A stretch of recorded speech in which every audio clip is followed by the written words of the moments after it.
Bonjour, vous écoutez un audio à la demande du site devenirzen.fr. Cet article, la naturopathie et le concept d'encrassement des émonctoires, est divisé en 3 parties. La première partie décrit qu'est-ce qu'un émonctoire, avec les différents types de déchets. La seconde partie fait un gros plan sur les 4 émonctoires. Et la troisième partie, qui n'est pas en audio mais que vous pourrez découvrir sur le site devenirzen.fr, aborde le drainage des différents émonctoires. Partie 1. La naturopathie et le concept d'encrassement des émonctoires. Introduction. Le concept d'encrassement des émonctoires, ou humeur, est un des concepts fondamentaux de la naturopathie, l'humorisme. Quand nous parlons des humeurs en naturopathie, ce sont les liquides biologiques humains présents dans notre organisme, comme le sang et la lymphe principalement. D'une importance capitale en naturopathie, le nettoyage de notre organisme, le terrain, est une des règles de base de notre hygiène de vie. Les 2 autres règles ou concepts fondamentaux à considérer sont le causalisme et le vitalisme. Le causalisme, c'est la recherche d'une cause profonde et interne d'une maladie qui peut être physique, psychosomatique ou spirituelle. Le vitalisme, c'est le principe de l'énergie vitale ou de la force qui permet au corps de maintenir un bon niveau de fonctionnement et de bien-être, voire de pouvoir se soigner par lui-même. Qu'est-ce qu'un émonctoire ? Les émonctoires sont les filtres de nos humeurs, le sang et la lymphe. Nos émonctoires sont au nombre de 4 et ils communiquent entre eux par le biais de ces liquides. Nos 4 émonctoires sont la peau, les reins avec le système urinaire, le couple foie-intestin, parfois on parle aussi d'un trio en rajoutant la vésicule biliaire, et le 4e, les poumons avec les voies ORL. Il est souvent fait mention de 5 émonctoires si l'on parle du foie et des intestins séparément. Dans notre article, nous considérons que le foie et les intestins travaillent en duo. Il existe également 4 autres émonctoires secondaires, moins importants que nous n'aborderons pas dans cet article. Les glandes salivaires, l'utérus, les glandes lacrymales et les amygdales.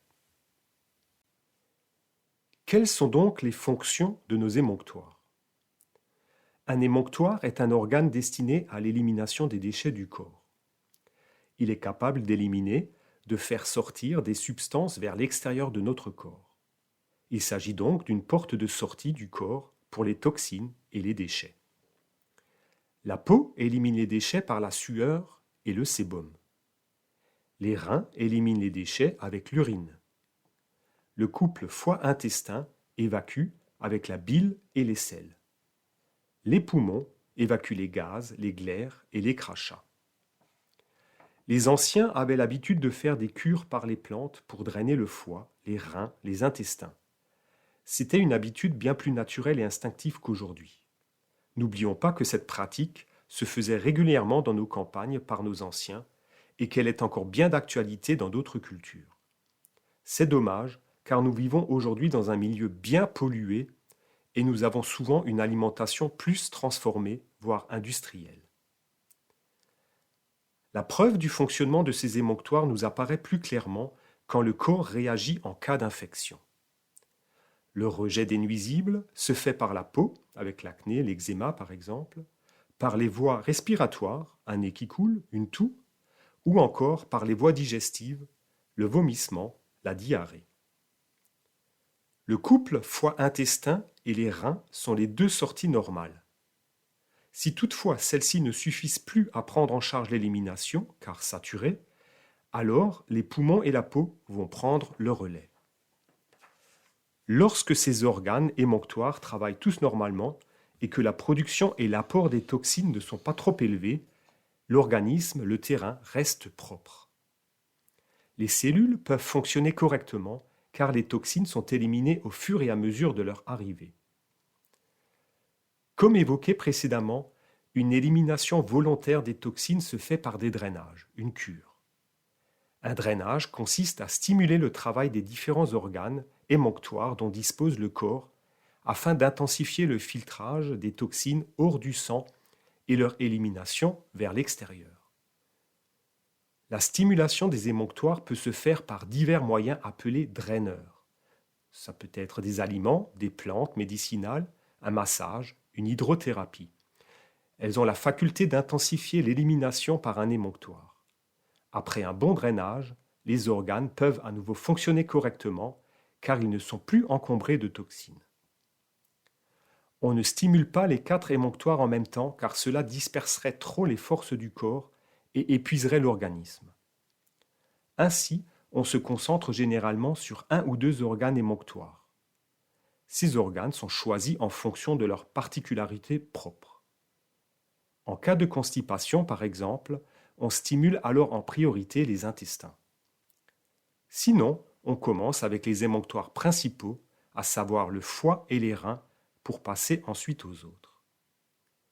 Il est important de noter que l'exercice physique joue un rôle indéniable dans ce processus en permettant aux tissus de se libérer des toxines. En effet, l'absence d'exercice physique et la sédentarité encrassent notre organisme. L'immobilité du corps induit un fonctionnement de l'organisme au ralenti qui se régénère moins bien.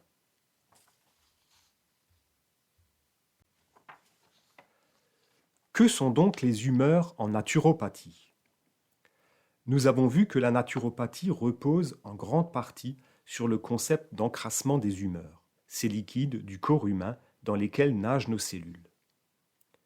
Ce sont elles qui assurent le transport de l'oxygène et des nutriments jusqu'aux cellules. Mais elles récupèrent également les déchets et les éléments fabriqués par l'organisme, tels que les enzymes, les hormones, les neurotransmetteurs. En naturopathie, la maladie est vue comme un problème d'encrassement des principales humeurs, le sang et la lymphe. Et c'est grâce à nos 4 émonctoires que l'ensemble de nos déchets est évacué par la peau, les reins, les poumons, le duo intestin-foie. Les petits déchets sont éliminés directement en passant par le sang pour atteindre les émonctoires. Les déchets de taille moyenne vont d'abord circuler dans la lymphe pour atteindre les ganglions lymphatiques. Les ganglions contiennent les éléments du système immunitaire nécessaires pour lutter contre les substances toxiques, les déchets, les bactéries, les virus, et réduire ces déchets en éléments plus petits. Ainsi, ces déchets pourront aussi passer dans le sang et être éliminés à leur tour. Les déchets encore plus gros, souvent issus de molécules chimiques non naturelles comme les résidus de médicaments, les pesticides, les perturbateurs endocriniens, les métaux lourds, sont en général stockés dans les cellules adipeuses. L'organisme peine à les éliminer et c'est finalement le foie par la suite qui sera sursollicité pour réduire la taille de ces déchets. Lorsque les déchets s'accumulent dans le sang et la lymphe, cela provoque un épaississement de ces liquides. Ils circulent alors plus lentement et desservent moins bien les cellules en nutriments, en oxygène et autres éléments nécessaires à un fonctionnement optimal du corps. Ce ralentissement peut se ressentir par une fatigue générale. Les déchets finissent tout de même par être éliminés, mais par un autre émonctoire qui devient l'émonctoire filtre de secours. Cet émonctoire de secours peut lui aussi être vite saturé du fait de l'élimination de ses propres déchets et de ceux qui ont été déviés. On parle alors de surcharge. Des symptômes peuvent alors apparaître en relation avec cet émonctoire de secours. Les 4 types d'humeurs sont le sang et son plasma, la lymphe intracellulaire, le cytoplasme dans les cellules, la lymphe extracellulaire interstitielle entre les cellules et la lymphe canalisée dans les vaisseaux lymphatiques. La qualité de nos humeurs définit la qualité de notre santé et de notre vitalité. En effet, la lymphe étant à la fois le garant du transport des nutriments et le récupérateur des déchets, plus son action est efficace et de qualité, plus les cellules sont saines, bien nourries et débarrassées de leurs déchets. Pour rappel, les déchets proviennent de l'alimentation, tout ce que l'on ingère, de la respiration et de l'activité des cellules.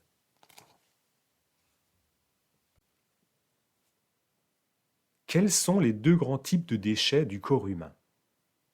Il y a les substances cristalloïdales, ce sont des sels en solution, et il y a les substances mucosiques, appelées aussi cols. Elles ont une forme de liquide visqueux ou gélatineux, voire du mucus. Ce sont donc les deux types de déchets récupérés par les humeurs. Le premier type de déchets, les substances cristalloïdales ou appelées également les substances acides. Les cristaux sont des déchets durs, solubles dans les liquides et évacués par les reins, avec l'urine, la peau, avec les glandes sudoripares, sous la forme de sueur, et les poumons, dans une moindre mesure. Ces déchets proviennent essentiellement de la digestion, avec notamment les grands pourvoyeurs d'acides que sont les aliments raffinés comme le sucre et les céréales, les aliments riches en protéines comme la viande, les produits laitiers, le poisson, les légumineuses, les œufs. Lors d'un dysfonctionnement de notre organisme ou dans le cas d'une alimentation déséquilibrée, l'élimination de ce type de déchets devient difficile. Ces cristaux s'accumulent et peuvent alors ressortir, parfois douloureusement, sous différentes formes comme les calculs, les rhumatismes, l'eczéma, la névrite, la cystite. L'excès de ce type de déchets entraînerait des pathologies en ose, l'arthrose, la cirrhose, la dermatose, avec des inflammations, des lésions et des affections douloureuses. Remarque, les calculs rénaux sont en général formés de cristaux d'oxalate de calcium et ou de phosphate de calcium. Les calculs biliaires sont, eux, formés de cristaux de cholestérol. Les cristaux d'urate peuvent eux aussi provoquer une inflammation des articulations, comme la crise de goutte, ou des calculs urinaires. L'eau est éliminée par l'urine bien sûr, mais aussi par les intestins, les glandes sudoripares via la sueur, et les poumons via la vapeur d'eau. Dans le cas de la peau, l'excès de cristaux pourrait être à l'origine d'eczéma sec, de psoriasis, d'acné et de peau sèche. Les substances mucosiques ou cols sont le deuxième type de déchets. Les cols sont des déchets collants, comme des glaires. Ils sont gras et sont non solubles dans les liquides. Ce sont par exemple les crachats, les suintements, le mucus. On parle aussi de substances colloïdales. Les cols sont issus de résidus de cellules mortes, d'une alimentation trop riche en céréales comme le pain, les pâtes, trop riche en corps gras, le beurre, l'huile, et en produits chimiques, les pesticides ou les médicaments. Elles peuvent également résulter d'une flore intestinale perturbée et ou d'un blocage du foie lié au stress, à l'hérédité, à l'alcool. Les lipides sanguins, avec notamment le mauvais cholestérol et les triglycérides, peuvent aussi être considérés comme des cols. Ils finissent par coller aux parois des artères en formant des athéromes et peuvent finir par bloquer la circulation sanguine. La présence de ces lipides dans l'organisme à un taux élevé est une manifestation d'un état de surcharge de l'organisme et pourra déboucher sur des problèmes de santé à terme, comme les maladies cardiovasculaires par exemple.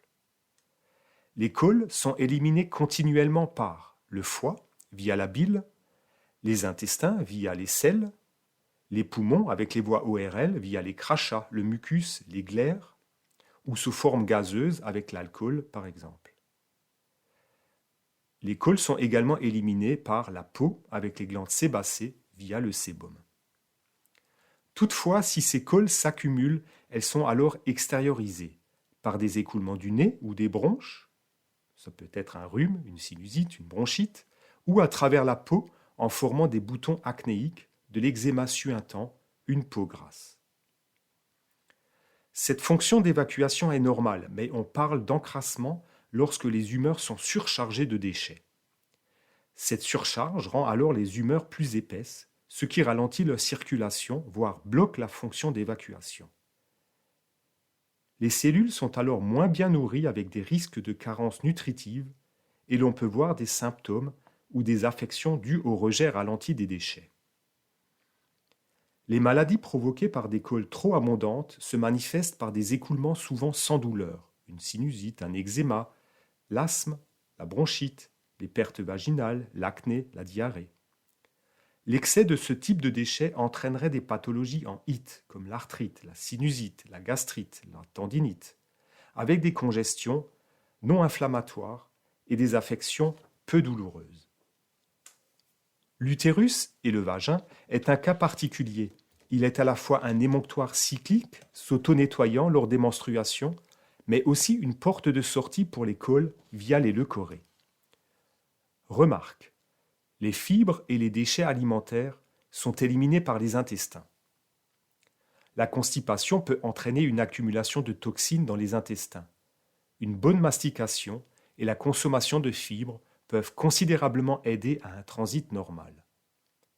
Autre remarque, une alimentation trop riche génère beaucoup de déchets. Cela peut paradoxalement engendrer des carences par l'accumulation de déchets. Le processus demande plus d'efforts à l'organisme et plus de temps. La partie 2 fait un gros plan sur les 4 émonctoires, la peau, les reins, le duo foie-intestin et les poumons. Gros plan sur l'émonctoire, la peau. La peau est parfois considérée comme n'étant qu'un émonctoire secondaire ou relais et est appelée le troisième rein. Pourtant, la peau est un émonctoire qui a la capacité de rejeter une quantité importante de substances toxiques. En effet, elle est un émonctoire qui présente une grande surface d'échange avec l'extérieur. De plus, elle est capable d'une double action avec 2 types de glandes.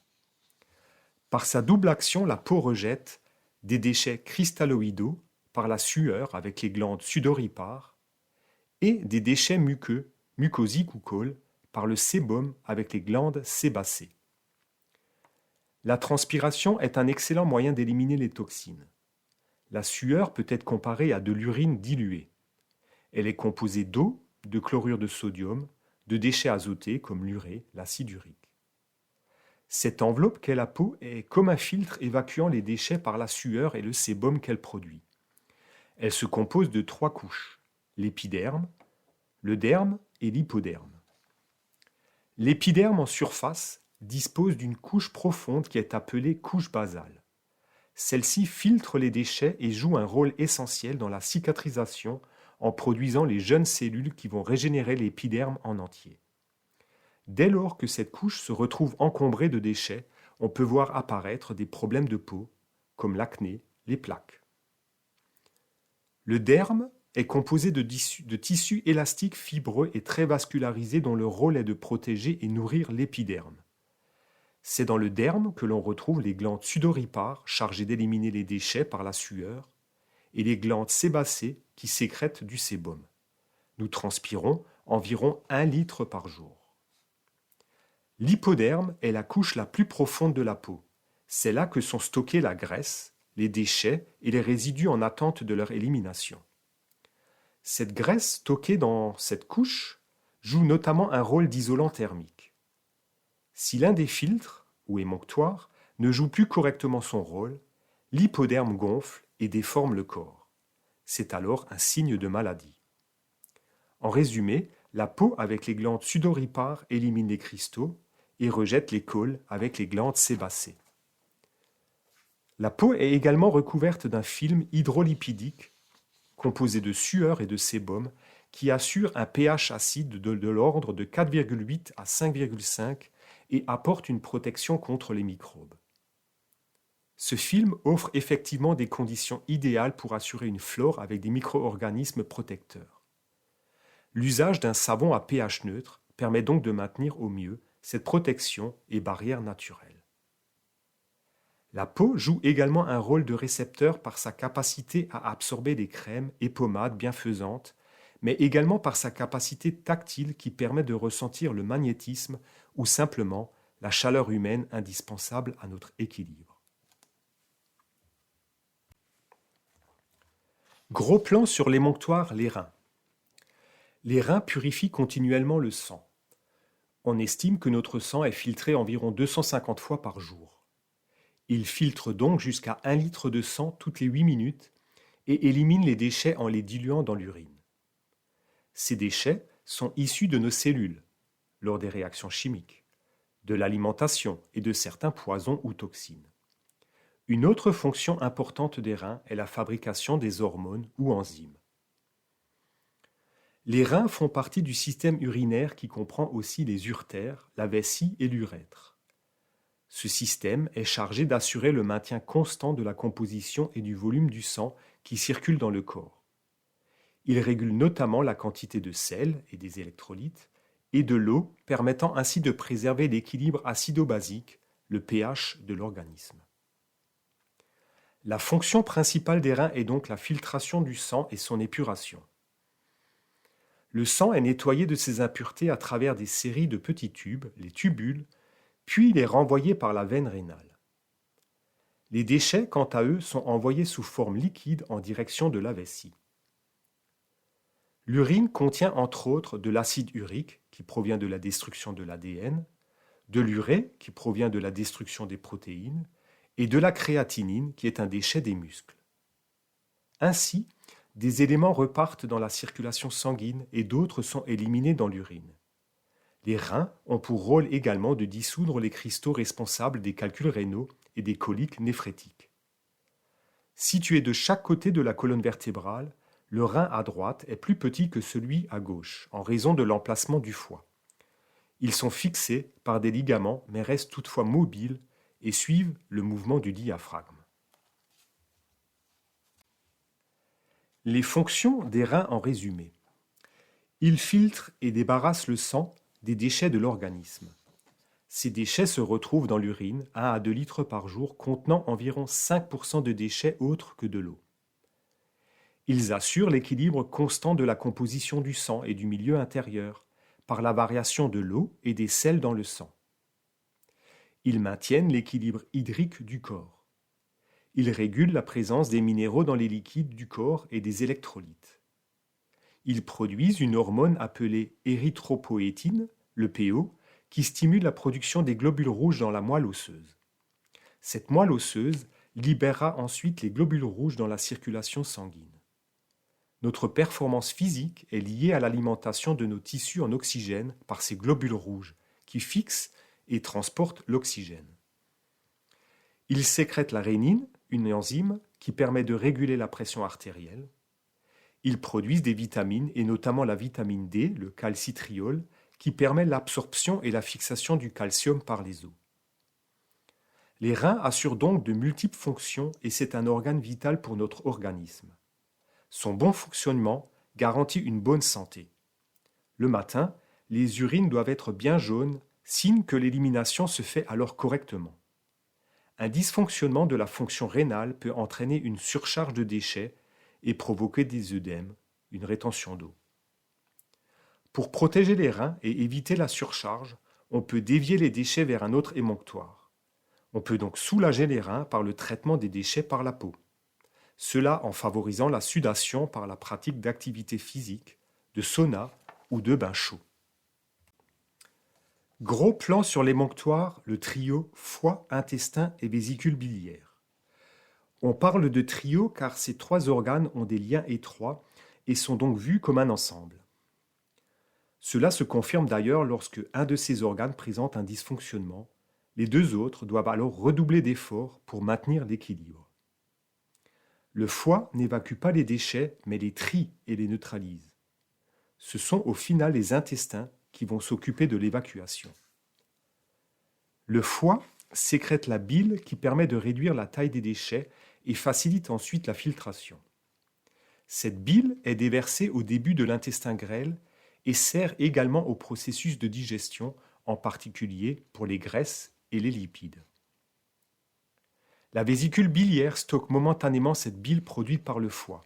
Elle n'est donc pas vraiment un émonctoire, mais elle facilite grandement le travail du foie et des intestins.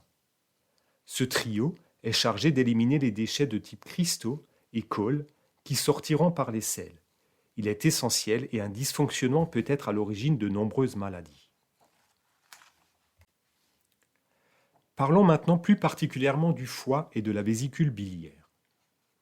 Le foie est l'organe le plus volumineux de notre organisme et pèse environ 1,5 kg.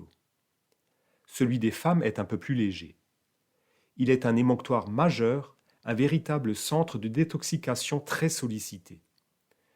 En effet, il filtre le sang qui peut être chargé de produits de la digestion, de substances toxiques résultant de la putréfaction d'aliments, de substances chimiques indésirables comme les pesticides, les herbicides, les conservateurs, les antioxydants, les stabilisants, les médicaments.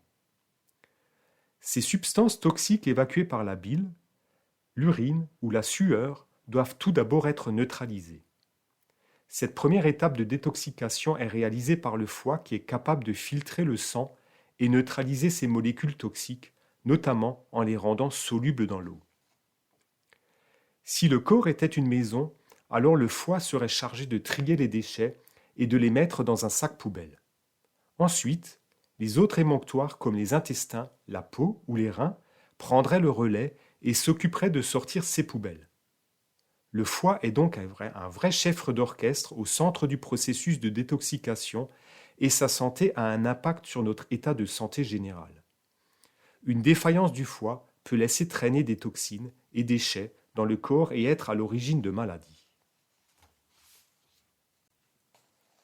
Le foie et le processus de détoxication. Le foie est un organe capable de réaliser une détoxication, c'est-à-dire supprimer les toxiques, et de détoxifier, c'est-à-dire rendre les toxiques inactifs. Le foie réceptionne le sang et la lymphe, les filtre et en élimine les substances indésirables telles que les toxines et les déchets. Ces déchets, une fois filtrés par le foie, sont éliminés dans la bile. Il est donc important d'avoir une bonne production et un écoulement régulier de bile. Cette bile chargée va finir par s'écouler dans les intestins et être évacuée. On rappelle que la bile permet à la fois la digestion des lipides et l'évacuation des déchets. Le foie aurait même des propriétés lui permettant de détruire les déchets toxiques et cancérigènes pour les empêcher de circuler dans le sang. Il serait en effet capable de capturer, transformer et rendre inoffensifs par un phénomène appelé phagocytose les produits toxiques auxquels nous pouvons être exposés en mangeant, en buvant ou en respirant. Pour terminer, le foie régule nos besoins en énergie pour vivre.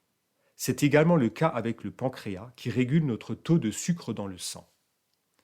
Le foie est donc aussi un lieu de stockage et de redistribution qui gère la distribution des nutriments ou stocke le surplus pour une utilisation future.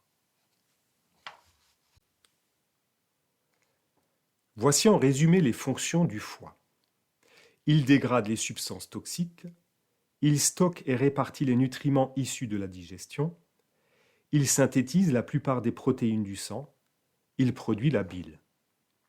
Si le foie est trop sollicité, on peut constater une mauvaise haleine et la langue chargée, surtout le matin, une digestion difficile, des nausées, des gaz, des ballonnements, une somnolence régulière après les repas, des céphalées ou des maux de tête, une fatigue générale, des réveils nocturnes aux alentours de 1h à 3h du matin et des selles de couleur claire.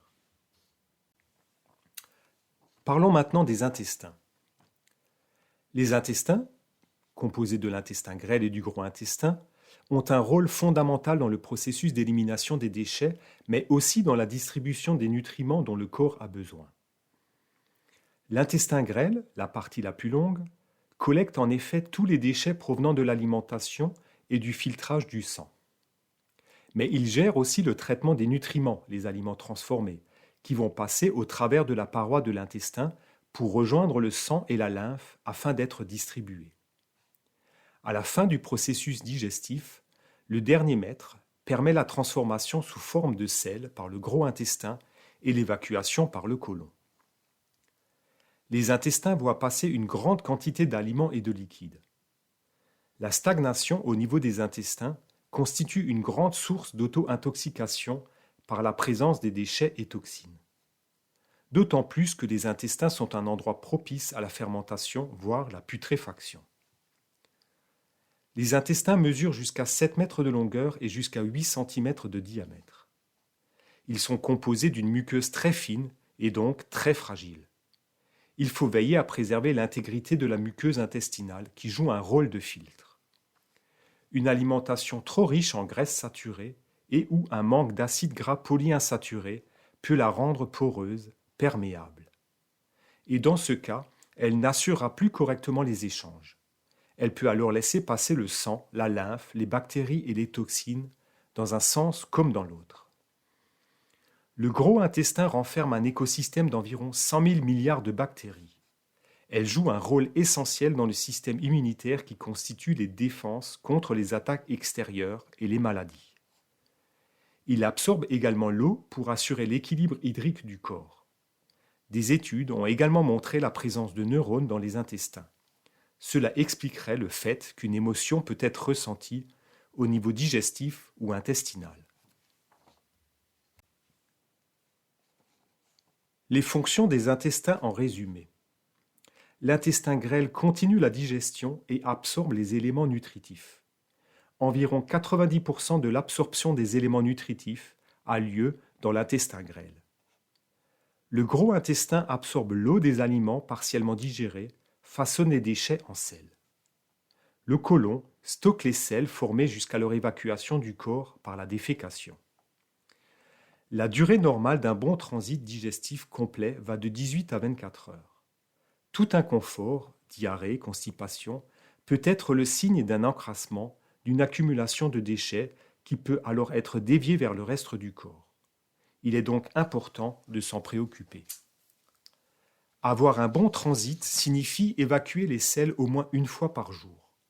Une évacuation moins régulière peut indiquer un manque de fibres ou d'eau. Au-delà de 3 fois par jour, le transit est considéré comme trop rapide et peut ne pas laisser assez de temps pour une absorption correcte des nutriments.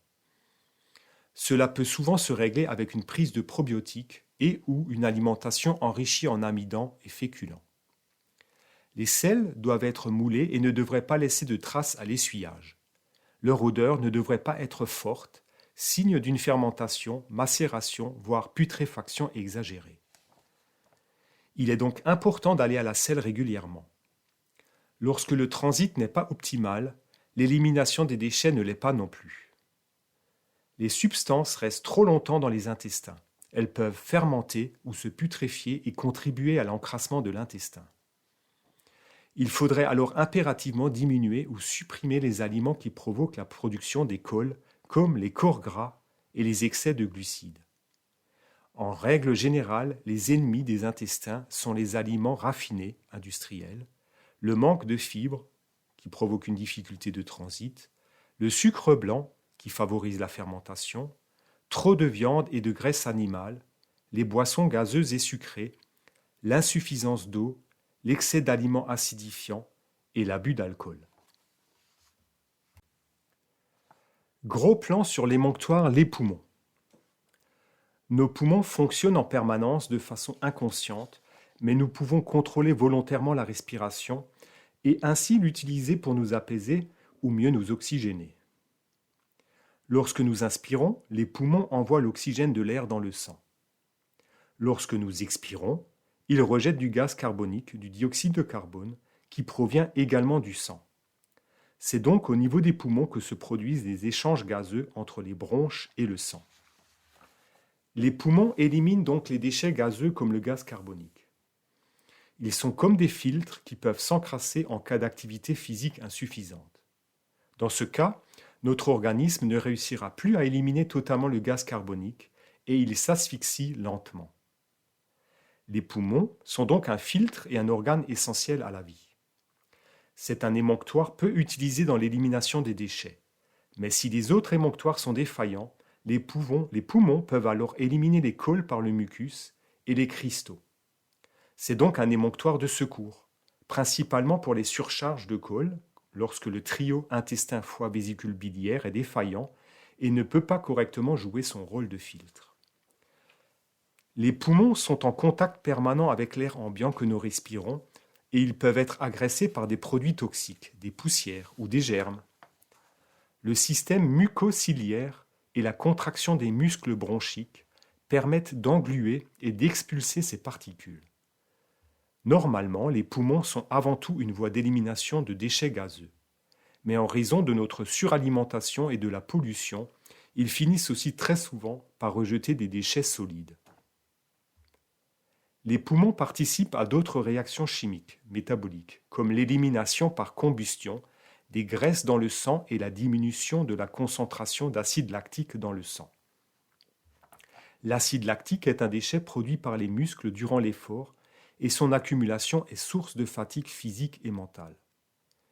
L'air que nous inspirons parcourt le chemin suivant: les fosses nasales ou la bouche, le pharynx, la gorge, le larynx avec les cordes vocales, la trachée, un tube fibrocartilagineux, puis les poumons avec les bronches et bronchioles. En sens inverse, bien sûr, lorsque nous expirons. Nota: au niveau du pharynx, l'air inspiré se retrouve face aux amygdales. Il s'agit de deux glandes productrices d'anticorps et donc une arme de défense de l'organisme.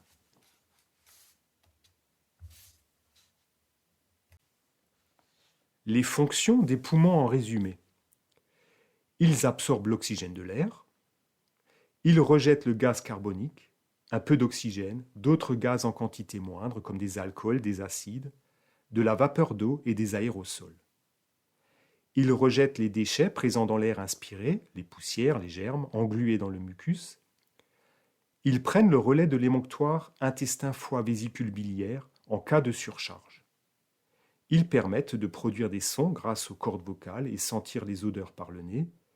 Et enfin, ils massent l'ensemble des organes sous le diaphragme par le mouvement respiratoire. Évoquons rapidement la troisième partie qui concerne le drainage des 4 émonctoires que sont la peau, les reins, le duo foie-intestin et les poumons. Vous retrouverez les différents moyens de drainer les organes sur le site internet devenirzen.fr. En quoi consiste un drainage ? Un drainage consiste à ouvrir les émonctoires et faciliter les écoulements des liquides que sont les humeurs, à stimuler les capacités de détoxication et de filtration de l'organisme, à désencrasser et évacuer les déchets vers une porte de sortie, à augmenter le métabolisme de l'organisme et à stimuler la circulation de la lymphe et du sang. Un drainage des émonctoires devrait commencer par le foie, qui est l'organe principal de détoxication et de purification de l'organisme. Une cure de drainage demande de l'énergie et nécessite alors d'éviter toute activité intense, au moins au début de la cure. Un certain inconfort accompagné de symptômes légers de détoxication peut être ressenti au début, comme des douleurs, des courbatures, des maux de tête, des nausées, de la transpiration, une odeur corporelle qui change, un transit accéléré. Généralement conseillé lors des changements de saison, une cure d'une durée idéale de 2-3 semaines est souvent indiquée. Il est bien sûr indispensable de s'hydrater régulièrement tout au long de la journée pour faciliter l'évacuation des déchets, voire de se faire transpirer un peu. Les cures de drainage apportent un coup de pouce salutaire à notre organisme à condition d'écouter son corps, d'y aller en douceur et de ne pas en abuser. Il vaut mieux privilégier une cure en douceur sur plusieurs jours plutôt que vouloir aller trop vite et trop fort. Tout au long de l'année, on peut aussi aider son organisme à éviter de s'encrasser en évitant l'excès de stress ou d'activité, le manque de sommeil ou de repos, tout en se bougeant un minimum.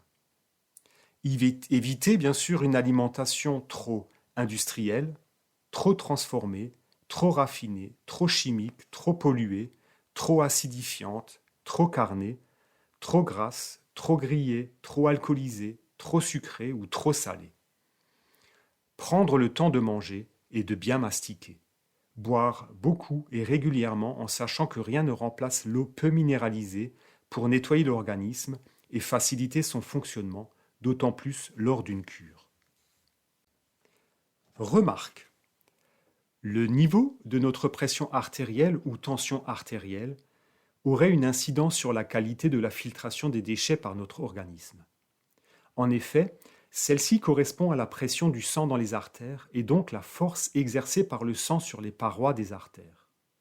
Une pression artérielle normale assurerait une filtration optimale alors qu'une pression artérielle basse aurait comme conséquence une baisse du niveau de filtration et du débit sanguin filtré. À l'opposé, une pression artérielle élevée n'améliorerait pas non plus la qualité de filtration de nos déchets. La vitesse de passage à travers nos émonctoires a ses limites et forcée n'apporterait rien de plus. Autre remarque. Lorsque nos émonctoires sont saturés, il se produit une accumulation de déchets.